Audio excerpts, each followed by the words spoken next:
Thank you. I will call the meeting to order at 6:04. Thank you very much for coming to this July board meeting, July 18th, 2024. We usually don't have July board meetings. We have a lot going on in the school. And I also wanted to just welcome everyone, welcome to our design team, and also extend a welcome to our new members of our legal team, Cox Castle and Reed Smith. Thank you for joining us. And we will go, I have roll call, please. And Trustee Katz is not present, so Trustee Cernsa-Taj will be doing the role of clerk. Happy to do so. So, President Sharon Nakatani. I'm here. And Trustee Ellie Abdoli. Here. And Trustee Young-Hee Yu. And I am Trustee Michelle Cernsa-Taj, and I am here too. Thank you very much. We have one item to report out from closed session, and I will read it right now. Pursuant to California Government Code Section 54-957.1, the board has approved settlement by unanimous vote of 4-0. In the case of student in the Mill Valley School District, the terms include $70,473 in reimbursement for educational expenses. Thank you. And I'm going to call for approval of the agenda. So this is the last call for public comment forms to be turned in. Thank you. Could I get a motion to approve the agenda? Second? Trustee Yu, is that second? Okay, all in favor? Aye. Thank you very much.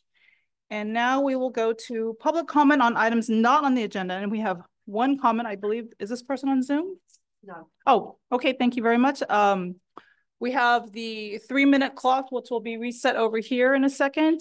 And Jessica Isles, sorry, thank you. Please come up. Yeah, you could sit here, and then we have the clock running at 3 minutes. So just please pay attention to the time, so we don't cut you off.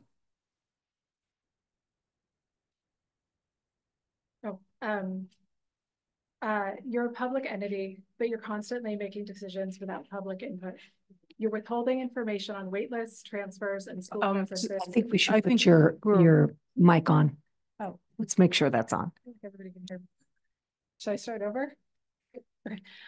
You're withholding information on wait lists, transfers, and school preferences. That information belongs to the public. You disregarded dozens of families' first and second preferences and your criteria of proximity to move over 20 children from Tam Valley to Strawberry Point. You added a kinder at Edna that all the Strawberry families are going to. Why do they get their first choice and Tam families get no choice? If keeping Strawberry Point open is so important, why not make them go there? If the people of Strawberry don't even want to send their kids to Strawberry Point, why are you making the families that live the farthest go there? Enrollment is down. There's more than enough space to move existing Strawberry Point classes to Tam, Edna, and Park and use the campus to house the middle school students during the rebuild. If Strawberry Point isn't getting enough students to sustain it, rent out the campus for years and make some income out of it until enrollment goes back up. It's unreasonable to make dozens of Tam families leave their community for the farthest campus for 6 years with no before school care, no transportation, because we can't walk or ride bikes across a freeway. You've disregarded our preferences and made no attempt to accommodate the disturbance to our lives. You're not acting on behalf of the public you serve. You're obligated to provide transparency to the public, and you're not doing so by withholding the information on transfer rates, wait list numbers, and the amount of kids who accepted their first or second preference. Give the information you have so we can make informed choices for our families. If we knew how many people are on the wait list, we could pick different schools, we could do something else, but instead you're just holding it for no reason because you don't want more people to come speak and say things to you. And that's not okay. You serve us by giving us the data you have. Thank you. Thank you very much.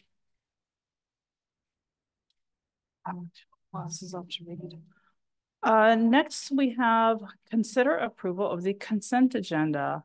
And we have one public comment for the consent agenda, so we'll take that first. Michelle Passero?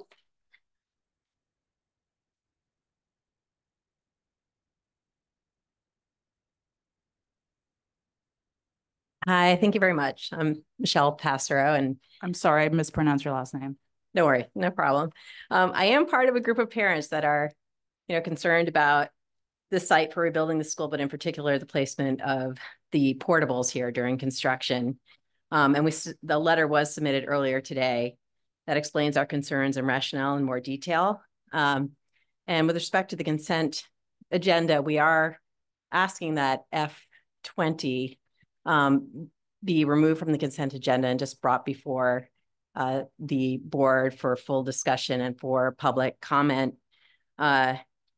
The rationale for this, and really it's sort of reflected in the letter as well, is that we are concerned that we're getting ahead of ourselves, that we are taking actions. The board is taking actions that commit us to this particular version of the project, new school and portables on site, before the CEQA review and alternatives have been fully vetted. And we can't really commit to a particular version of the project and preclude alternatives until the CEQA review is complete. And CEQA is just starting, as we know. So we're more than happy to follow up with you and discuss this in more detail, as always, and just support a new school and just the safety of our kids. Thank you. Thank you. Thank you. And we are going to, I need, looking at the consent agenda, I'm calling for a motion to approve consent agenda. I so move. Second. All right. All in favor? Aye. Aye. All right. Thank you. Now we will go to board operations. And we have two things and Dr. Kaufman will present them. Yes. I want to invite Paula up if you'd like to come up just momentarily. I want to introduce our new Assistant Superintendent for Business and Operations. She is coming to us with a great amount of expertise. Sit down, make yourself at home. You'll be here soon. And we are asking that the board approve her contract and also give her the authorization to sign some things on behalf of the district, because it would be nice to have someone else help sign. So I welcome you, and I think we'll have the board action, and then maybe Paula would like to introduce herself a little bit, but I think we should hire her first. Okay, we're going to hire you first. Good Thank you plan. very much for coming. Could I get a motion to approve Motion to the approve. assistant superintendent contract? And, oh no, to do it separately. The contract first, sorry. I'll Oh, yeah, I second. know, thank you, sorry. Okay, I see that, thank you. All in favor? Oh, so roll call. No, Nope. the first one, the Oh, second my one is. So the apologies. first one, the approval of the contract is just an aye. So all in favor? Aye. Thank you Aye. very much. Now I'm going to call for a motion to approve resolution 1/24/25 zoning, which is, oh, I'm sorry, Authorization to sign. 2/24/25 authorization to sign for Paula. And this is a roll call vote. Okay. So could I get a motion? I so move. Could I get a second? You could do. Okay, thank you, trustee Abdulli, seconded. And now this is a roll call vote. Trustee Nakatani, Aye. trustee Abdulli, Aye. trustee you, Aye. and I am an aye. Thank you very much and welcome. Yeah. Do you want to say anything to introduce yourself? We put you on the Very- spot. very We're excited to have you to join have us. you. Oh, I just wanted to say thank you for this opportunity, and I am extremely excited. I just met the architects and the facility team, and I'm really excited. They think I'm a little crazy, but I haven't been able to do a lot of facilities and operations since being in Marin. And when I was in Kern County, that's my heavy focus was in that. So I'm really excited to dive back in, and I think they said they're going to give me a hard hat. So I'm excited. Right. Yep. And also just excited for the challenge and then this new opportunity to build and create some new ideas that I have in my head. So Fabulous. she's coming with budget, facilities and operations background that's very significant, and loves position control, which she and I are like in sync. We definitely need that, and I can't wait for position control that I understand. And we're just excited to have her part of the team, and it's looking forward to starting the 24-25 school year together. So you. welcome. You don't have to stay for the end of the meeting, but since you love facilities, you might want to. The next part's going to be great. Well, Thank you and welcome. welcome. Thank you. Next we will move to facilities. So I would like to, thank you. I would like to invite the design team up, please. Thank you very much. And I will let you take it from here.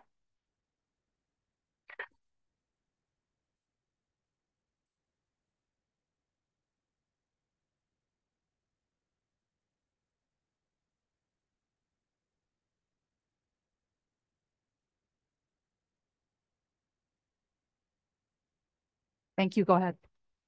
Good evening, Julio Arroyo, Director of Maintenance Operations and Safety for the Mill Valley School District, and here with me tonight, representing a couple of our partners here on our facilities team is AECOM with Brett Mitchell, Principal in Charge, as well as Sandrine Hitchcock, who's our Program Manager for Measure G. Also, we have Flint, our General Contractor for the Middle School Project. Mark Manucci is here. And then Lionakis, we have Laura Nas and we have Mark Jewell, who are our architects for the Middle School Project. Next slide, please. So tonight we're going to go for the middle school project. We're going to review our design process, discuss our capacity validation, as well as give a schematic design update, and then review also budget and some cost information, and then as well as have a discussion. So I'm going to hand it over to Laura and Mark, and then our AECOM and Flynn will also join in at the end of the presentation for a couple of the slides. Thanks, Julio. We wanted to do a quick recap of where we are in the design process. As you know, design is an iterative process, and that means that we continue to add more detail and layer on more detail as the design progresses. We are nearing the end of the schematic design process right now, which is intended to take the stakeholder process, get it all down on paper, put some costs to the components so that we can decide on a path forward. As you can see, there's a long way to go based on where we are in the process. So more and more detail as we move along. So Sandrine, did you want to talk about this? We're the agency review. Right now, you want to go? You want me to go? Go.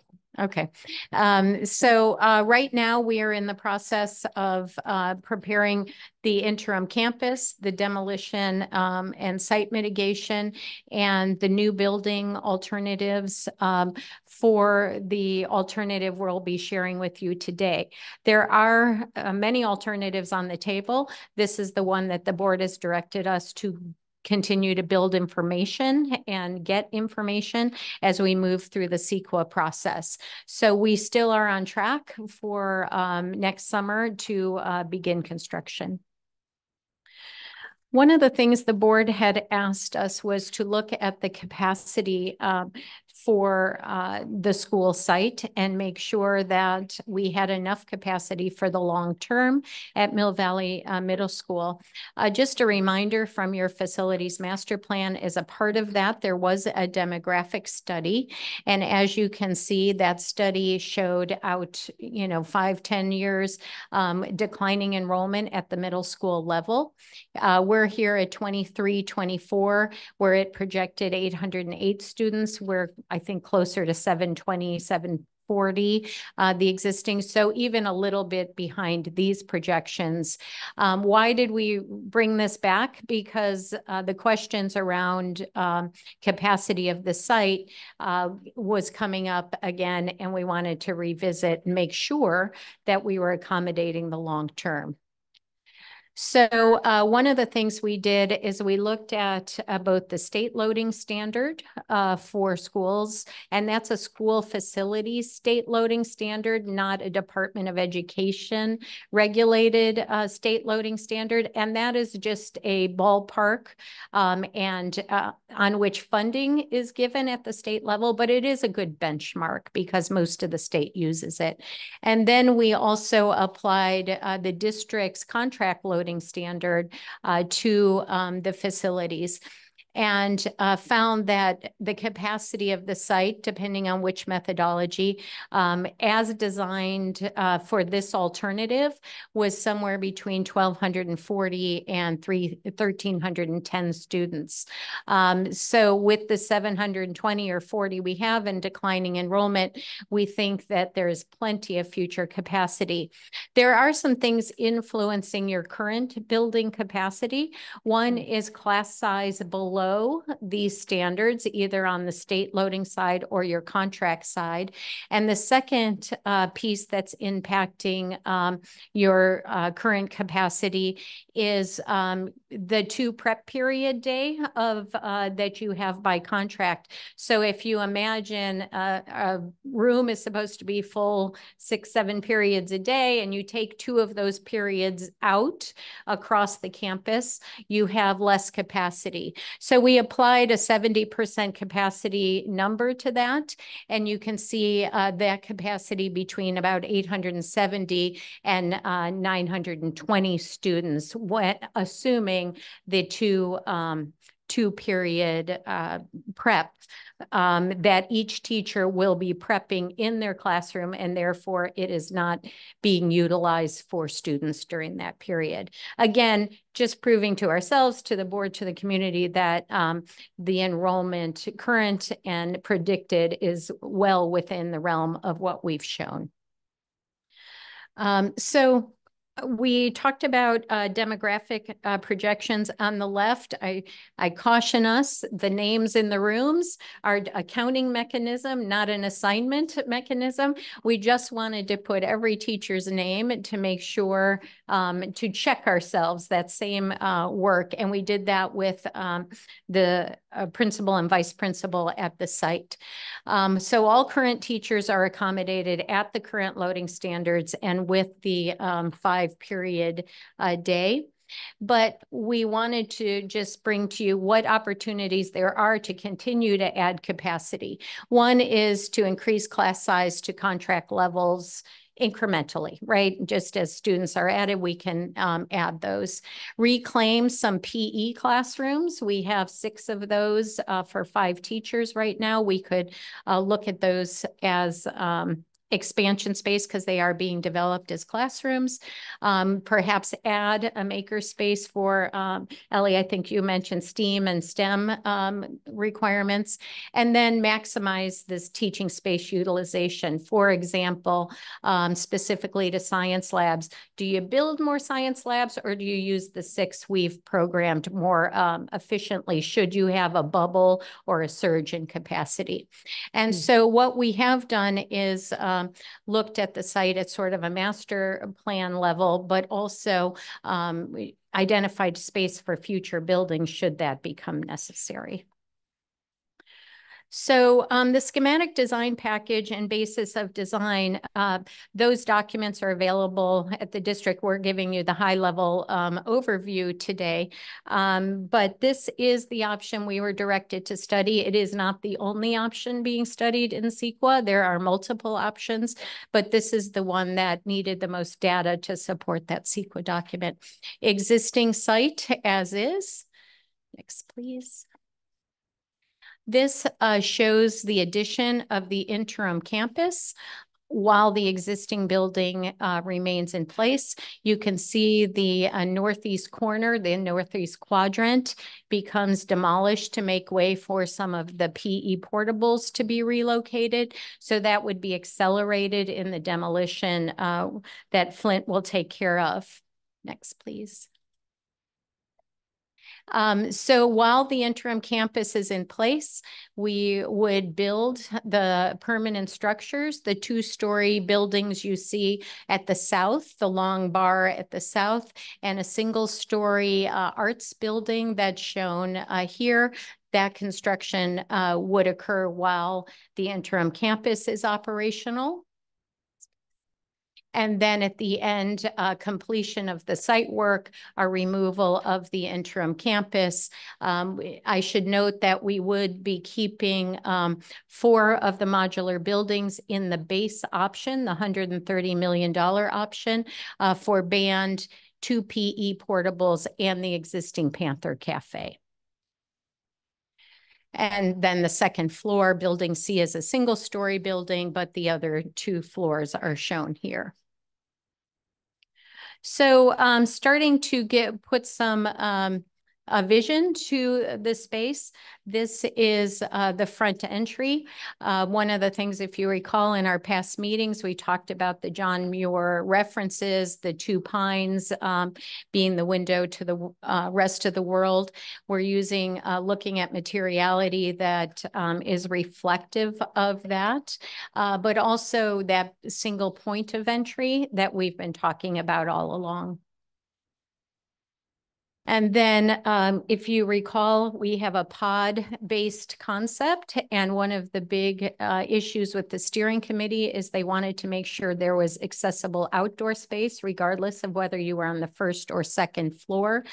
This shows the learning porch or the learning deck on the second floor of the space, surrounded by classrooms. You see some roll-up doors into indoor collaboration spaces and science rooms, so that there's really a flow and an access to this outdoor space to extend the learning environment. And then facing the quad, this will all want to be on this deck with views of Mount Tam and other things. And this idea, again, is that gateway through which everyone comes onto campus. Do we have the fly through? Okay. Yep. Sorry, I made this hard for Sid by having files elsewhere.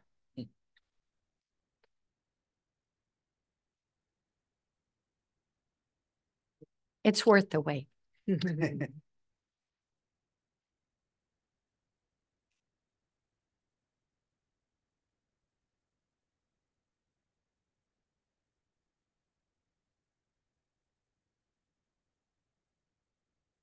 I really did make a mess here.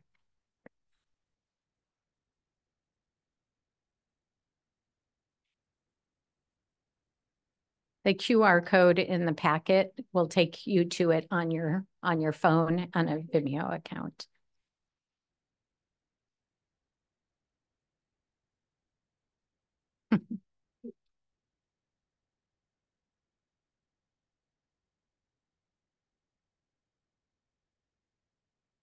We will have very cool media labs where we will. I was just gonna, all I'm thinking is, and by the way, we'll be upgrading our technology probably sooner than we do our project.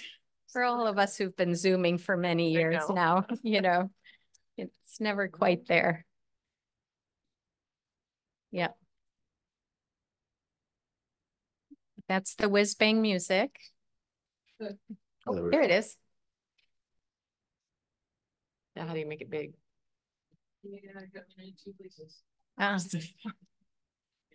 There's an award for this, Sid. There we go. Oh, Thank you, man. Sid. Thank you, Sid. Thank you.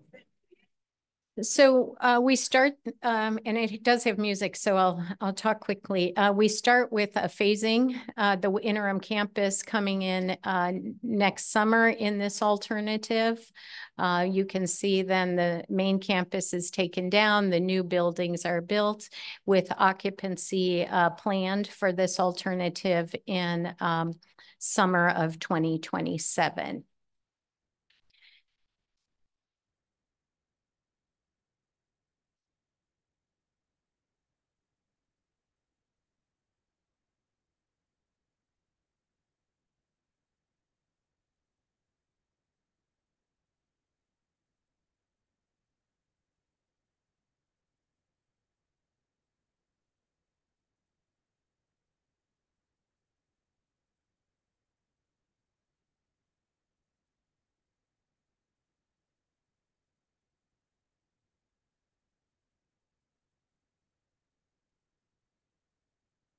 On your right would be the administration where people could come in without accessing the main campus.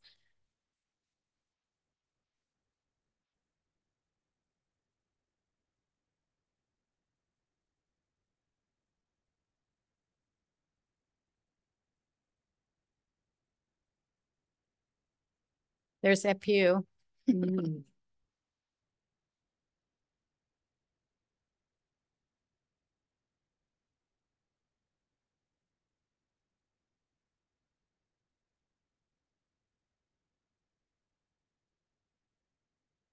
Again, the learning patio here.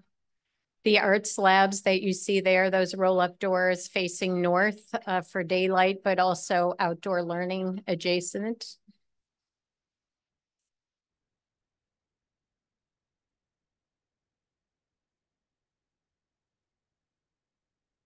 And this is the library adjacent to the quad as a central hub. This is it set up for a board meeting, for example, reconfigured.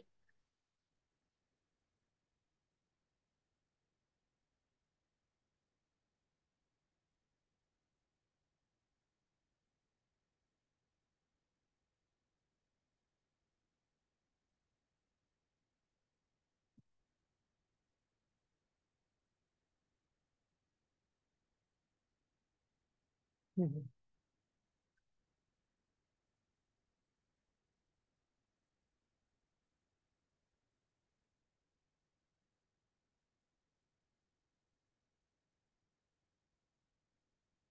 Thank you, Sid.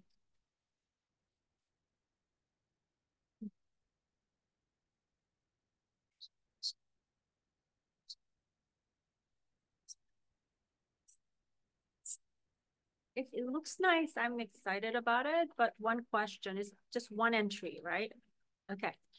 Yeah, we don't have all the fence lines shown. We just showed the gate across the front entry, but there would be a perimeter fencing too. Okay, good. Yeah. All right. So, ooh, that's a big QR code. Yeah. I made it bigger so people could get it. Okay, I think I have the next couple, right?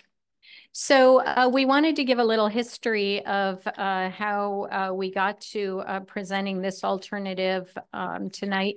One is the facilities master plan was completed in 2021 and recommended a replacement campus, and that was kind of the basis of a bond program to replace the existing main building in kind, new fine arts lab and drama space, but that the multi-purpose building and several portables would remain. And that is our base option and the one at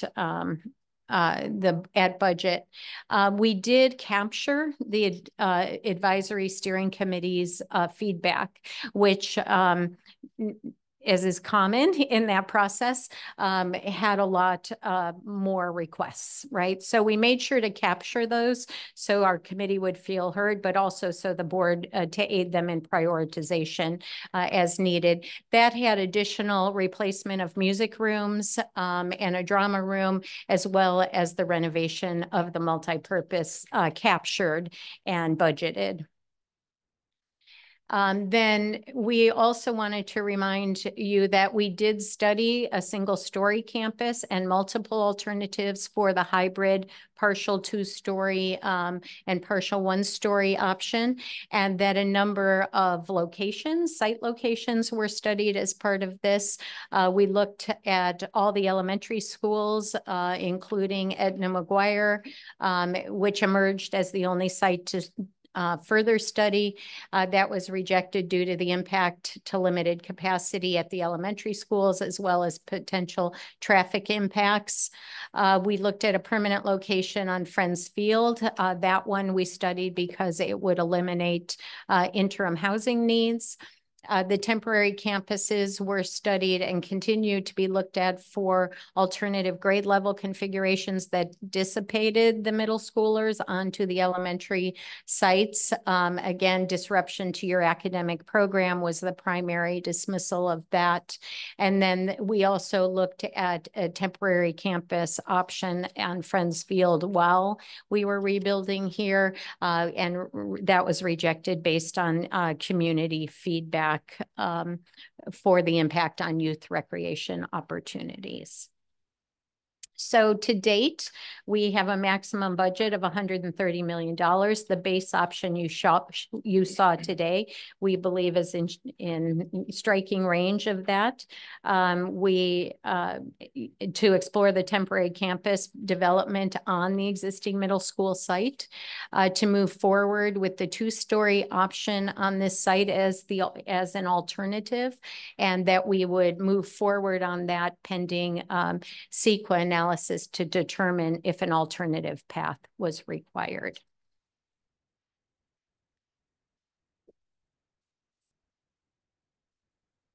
Okay, hi, everybody. Like Laura was saying, the design process, it's very iterative and it takes time, which is good because it allows us, Flint, to estimate with them and stay on pace with them and make sure that we're staying in line with the budget that we have available.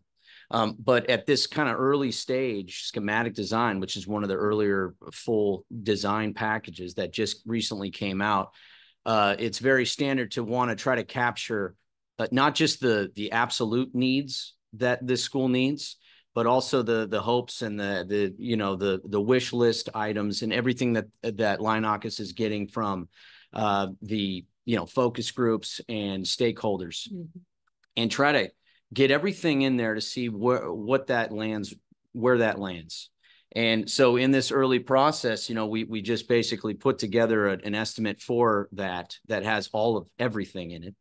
And it came to 163 million estimated, which we're very, acknowledging that we have 130 million to deal with. So, that's a sizable difference. However, right after that, instantly, we got into value engineering process where we start thinning down scopes that aren't absolute needs, finding saving opportunities that are just cheaper ways of construction and cheaper capabilities of achieving the same thing, and came up with over $34 million of savings that for a campus that still gives you all of the needs, the absolutes that need to be part of this program. This gives you an example. This is a site plan of a campus that's the $163 million. It's different than what Laura was showing previously with the base amount. And so basically right now we're, like she said, within striking distance of 130 million. And at a schematic level, that gives us a high confidence to just keep moving forward with design, keep working through value engineering, and we're confident we can achieve this campus for the budget at hand. Well, okay. So this is just an example of proposed value engineering that was that we went through within about a week and a half time preparing for this and looking at options. And it's a myriad of things that came up with a little over $34 million in savings. And again, not things that take away from the absolute needs of the school. And the majority of these were, as a group, determined that could be accepted. And so that's what gives us that confidence level and recommendation to keep going with design.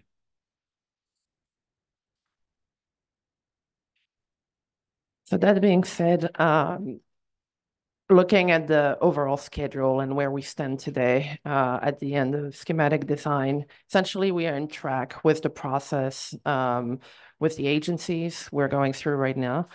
And Mark will talk about this in the next slides, but there is still information that we're holding big dollar amounts for that we need answers to validate.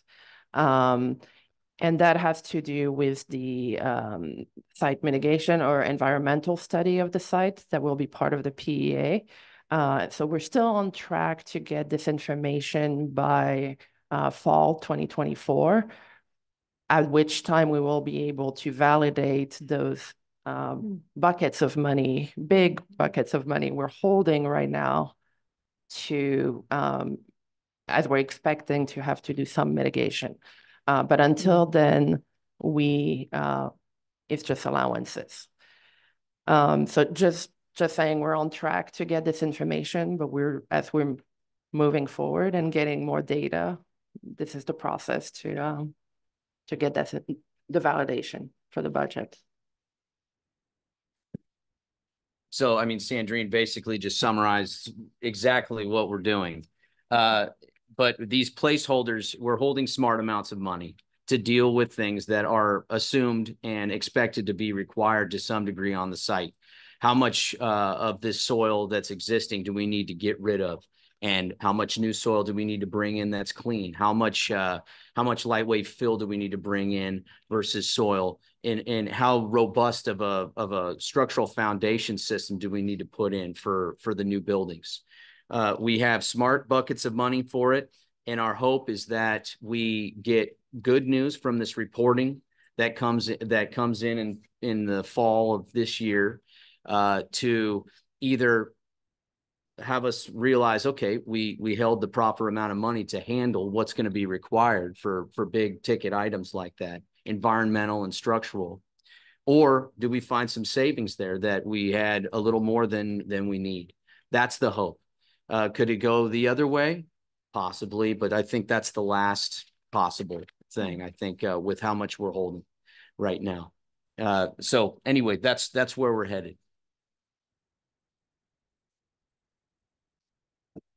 So the last thing we were just going to mention is because we did capture the steering committee's feedback, and there was some real desire to improve the music performing arts programs, that if, to Mark's point, if we were able to squirrel away a little bit of money, you know, we'd be asking the board then to prioritize the two big ticket items, the building C expansion of the arts and or the multi-purpose building renovation, should those funds become available.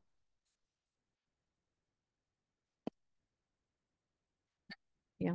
So for the next steps, we have schematic design approval, schematic design direction here tonight. We're like, as we previously mentioned, receipt of informational data coming in August, September, as well as following that information, making a presentation of the environmental findings and impact on project. And that would come after we receive that information in September, October. Cost impacts, validate some of the schematic assumptions that Mark mentioned, alternative studies, and then academic alternatives during construction. Those are the things we would be bringing back to the board. And then as well as we've been doing this last school year, is continue our community engagement opportunities following that information, have a community meeting, and then as we build out from that process, using the same type of cadence around that.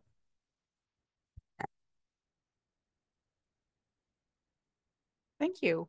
Before we go into any discussion or questions, we're going to take public comment. And we have, do we have anyone on Zoom? No. Okay, so we have 3, 4, 5, we have 6 people. And could they sit over with that microphone? Okay. 3 minutes on the clock. And let's see if we could have the chair directed so they could also kind of see the clock as well. I don't know if that's possible. I don't know if that's possible.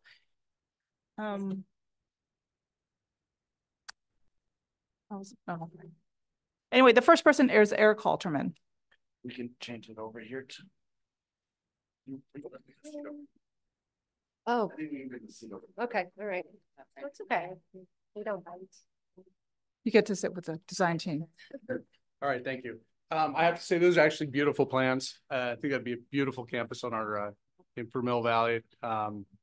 Anyway, I think it looks great. But a couple of things I do want to say tonight. You mentioned a couple of things that I think I've brought up before. Is we're concerned about. You mentioned the demographics in the school district. You also talked about the possible cost problems we may have, and I would love to see this project happen. I think it'd be a great amenity for the community. But one of the things I asked is, why don't we wait a certain amount of time? Because if the demographics are true, if we waited 10 to 12 years, use the existing facility, there's absolutely no reason we couldn't do some kind of a transition period. And I've written that up, and I hope you will look at that as one of the alternates. My glasses.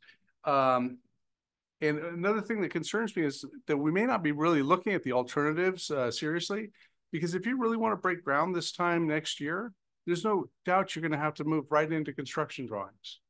You're going to probably have to start working on construction drawings in the next 3 months. And that tells me that we're not really looking at the alternatives. And then as far as the CEQA goes, I had put in my alternate. One thing that really concerns me is this community. I know this community is going to fight this project, especially doing this on a landfill. And I don't think it's realistic to expect that we're going to have this thing under construction next summer. It's just not going to happen. With all the challenges, there's CEQA challenges, there's design challenges, and there's possibly even a bond challenge. Anyway, I hope you look at the alternatives before we get too far down the road. And I appreciate everything you do. I know I'm a little bit acerbic sometimes, but do appreciate it, and it is a beautiful project. Thank you. Thank you. And the next person we have John Orfino.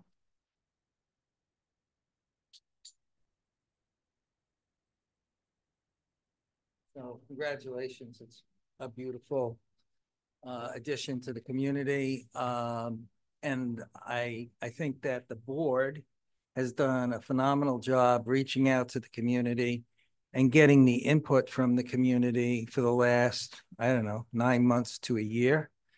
And it wasn't always easy, but it was a true vetting process. And I think they listened. And it's time for us to get this project done. You have my full support. And I think that we can't waste any more time because costs are just going to escalate, can't wait forever. So I applaud everything you've done, and you have all of my support at this point. So thanks very much. I appreciate your service, and good luck to the young lady taking over. Thank you. Thank you, John. Dennis Fisco. Wow.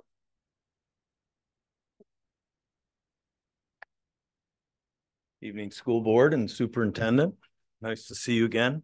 I'm here for two reasons, and they're both to commend you. One, on your decision to move forward and not using Friends Field.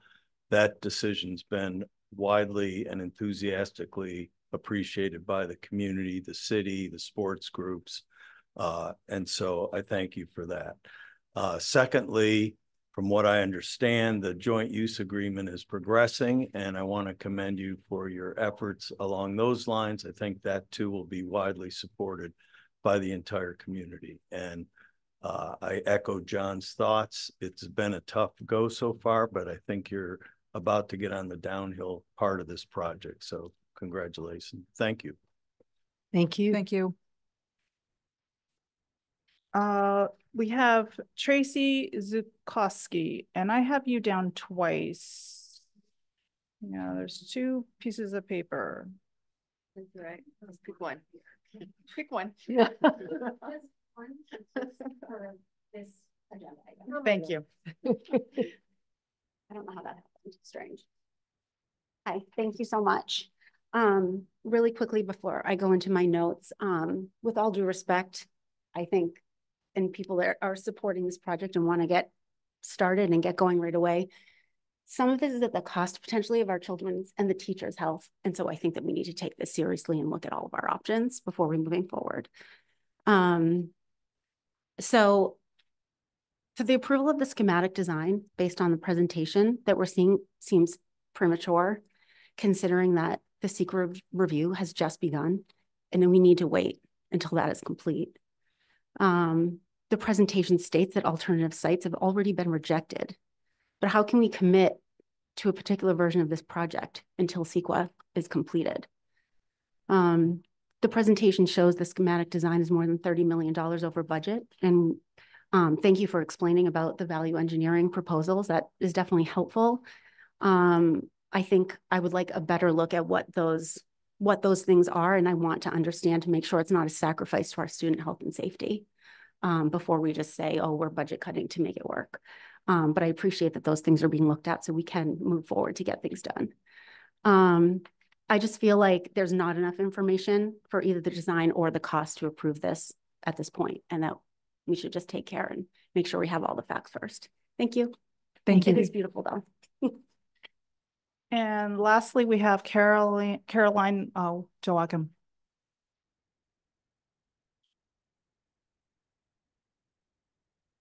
Good evening. My name is Caroline Joachim. I serve on the Mill Valley City Council, and I'm here tonight on behalf of the City of Mill Valley.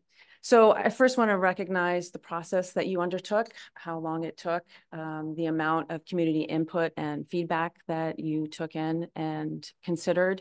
It's nice to actually be on this side of the microphone, giving public comment. So I really do appreciate the amount of hours that you've spent on this particular project.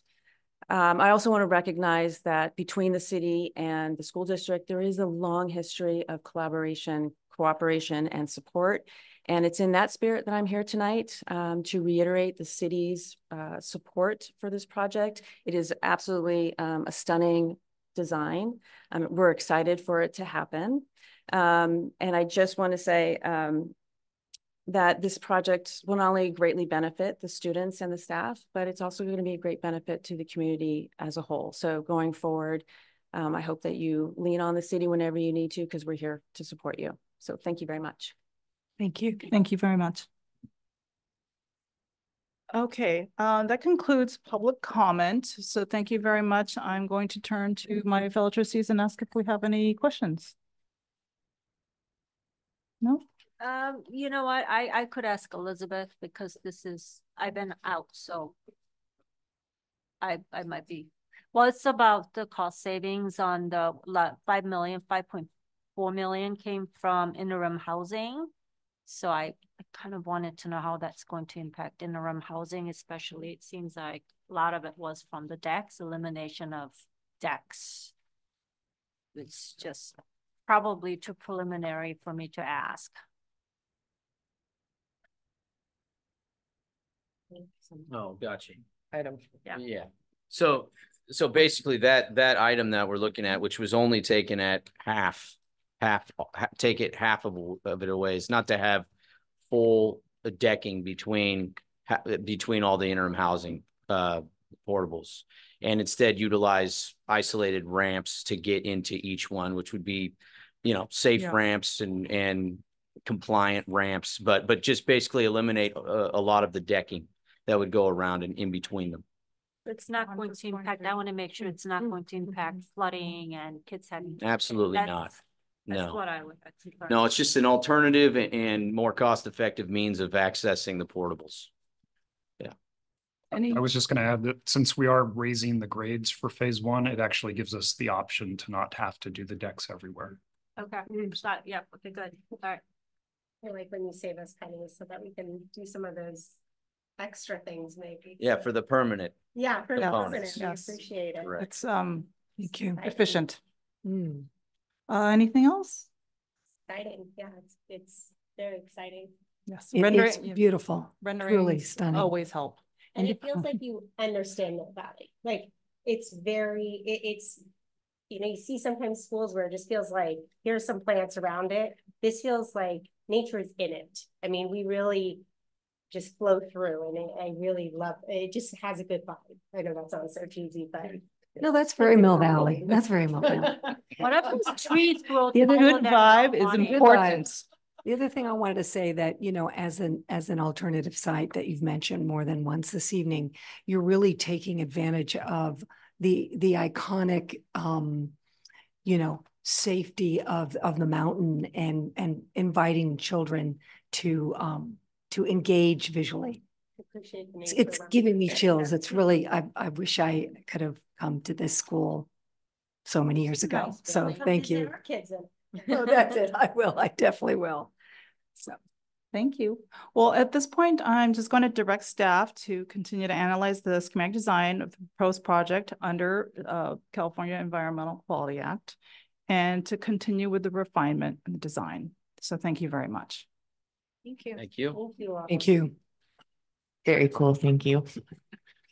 And one next thing is facilities consider approval of resolution 124 to 125. And Dr. Kaufman will present this, and it's a roll call. It's Julio and Sandrine again. In essence, this is a pretty routine resolution for school districts and school district operations, which are exempt from certain city and local codes. So I think we're asking for an approval of the resolution. Any questions about this? No? Okay, could I get a motion to approve the resolution 124-125 zoning? So moved. Second, Second. please. Second. And roll call vote. Trustee Nakatani, Aye. trustee Abdoli, Aye. and trustee Yu. Aye. And I am trustee Sernsichaj, Hodge, and I'm an aye. Thank you very much. Thank you, everyone. That conclude, we have future board items is, take my glasses kind of off, sorry. It says June 20th, address board study session currently, August 16th. Yeah. Is that right? We already did that. No, this is just a little residual from the okay. June meeting. We don't have any future board items unless any of my fellow trustees have something they want to bring forward. It's a Groundhog Day. It's Groundhog. All right. Yep. Okay, with that, we will adjourn tonight's meeting at 6:54. Thank you very much, everyone, for coming to this special summer meeting. Thank you. Thank you. Yeah.